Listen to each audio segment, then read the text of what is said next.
তিন শ্রেণীর মানুষকে আপনি নিশ্চিতভাবে জান্নাতি বলতে পারেন, তিন শ্রেণী। এর বাইরে আপনি কাউকে জান্নাতি বলে ঘোষণা দিতে পারেন না। কারণ আল্লাহ সুবহানাহু ওয়া তাআলা কোরআনুল কারিমে কি বলছেন? ইন্নাল্লাযীনা আমানু ওয়া আমিলুস সলিহাত কানাত লাহুম জান্নাতুল ফিরদাউসি নুজুলা। যে যারা সৎকর্ম করে, সৎ কাজ করে, ঈমান আনার পরে আল্লাহ তাআলা তাদের জন্য জান্নাত রেখেছেন, স্থায়ী জান্নাত। এখন এই পৃথিবীতে তো অসংখ্য মানুষ আছে। আল্লাহ তাআলা কাউকে নবী হিসেবে পাঠিয়েছেন, কাউকে ওলি হিসেবে, কাউকে সাহাবী রিদওয়ানুল্লাহি আনহুম আজমাইন হিসেবে। এখন আল্লাহ সুবহানাহু ওয়া তাআলা কাদেরকে জান্নাত নসিব করবেন এটা আল্লাহ ছাড়া কিন্তু কেউ জানেন না। তবে হ্যাঁ, একটা বিষয় বলা যায়, যে ব্যক্তি ঈমান এনেছে, সৎকর্ম করেছে, এখন আপনি যদি ঈমান আনার পরে সৎকর্ম করেন আল্লাহর জন্য, অবশ্যই আল্লাহ তাআলা আপনাকে জান্নাত দেবেন, অবশ্যই আল্লাহ তাআলা আপনাকে জান্নাত দেবেন। এখন জান্নাত গ্যারেন্টেড কাদের জন্য? এটা আপনার আমার জন্য কেউ আমরা বলতে পারি না।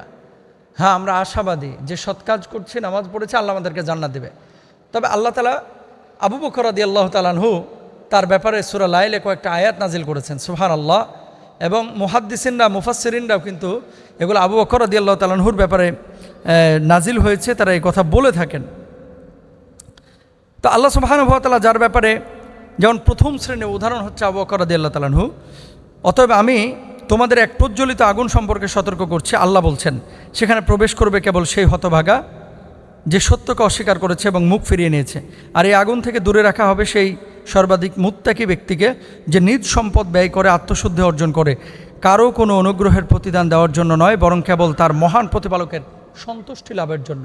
অর্থাৎ কেউ মুখ ফিরিয়ে নিয়েছে, ঈমান থেকে দূরে চলে গিয়েছে, আল্লাহ তাকে জাহান্নামে নিক্ষেপ করবেন। কেউ মুখ ফিরিয়ে নেয় নাই, ঈমানের পথে থেকেছে, সৎ পথে থেকেছে, আল্লাহ তাকে জান্নাত দেবেন। আবু বকর রাদিয়াল্লাহু তাআলা আনহুর ব্যাপারে সূরা লাইলে আল্লাহ সুবহানাহু ওয়া তাআলা এই কথা বলেছেন 14 থেকে 21 নম্বর আয়াতে, মুফাসসিরিনরা এটা বলছেন। এখন আপনি নিজে যদি আবু বকরের আখলাক আপনার ভিতরে নিয়ে আসতে পারেন, কোমলতা, তাকওয়া, আল্লাহ ভীরুতা, অবশ্যই আপনি জান্নাতে যাবেন ইনশাআল্লাহ তাআলা। 2 নম্বর দেখেন, আশারায়ে মুবাশশারা, জান্নাতের সুসংবাদপ্রাপ্ত 10 জন সাহাবী, আবু বকর, ওমর, ওসমান, আলী, হযরতে সাআদ ইবনে আবু ওয়াক্কাস রাদিয়াল্লাহু তাআলা আনহুর মতো যে সমস্ত সাহাবীরা এই দুনিয়াতে থাকতে আল্লাহ রাব্বুল আলামিন তাদেরকে জান্নাতের সুসংবাদ দিয়েছিলেন, তাদের ব্যাপারে আপনি গ্যারান্টি দিতে পারেন যে তারা জান্নাতে গিয়েছেন এবং তারা জান্নাতি। তাহলে তারা কেন জান্নাতে গিয়েছেন? তারা আল্লাহর রাস্তায় লড়াই করেছেন, তারা আল্লাহর জন্য গোটা জীবনটাকে উৎসর্গ করেছেন, আল্লাহর জন্য নিজেদেরকে নিবেদিত করেছেন, এই জন্য আল্লাহ তাদেরকে জান্নাত দিয়েছেন। তা আপনি সেই নিবেদনটা নিয়ে আসেন ইনশাআল্লাহ।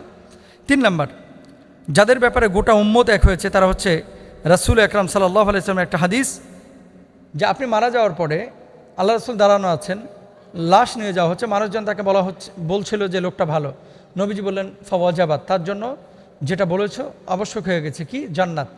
আর আরেকজনের ব্যাপারে লোকজন বলছিল খারাপ, নবীজি বলছেন ওয়াজাবাত, তার জন্য জাহান্নাম ওয়াজিব হয়ে গেছে। এখন আপনি মারা যাওয়ার পরে আশপাশের সমস্ত মানুষ যদি বলে যে লোকটা ভালো, তাহলে আপনাকে জানতে হবে যে এই লোকটা জান্নাতি।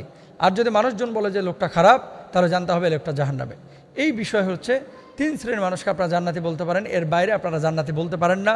আল্লাহ তাআলা আমাদেরকে আমল করে জান্নাতি হওয়ার তৌফিক দান করুন, আমিন।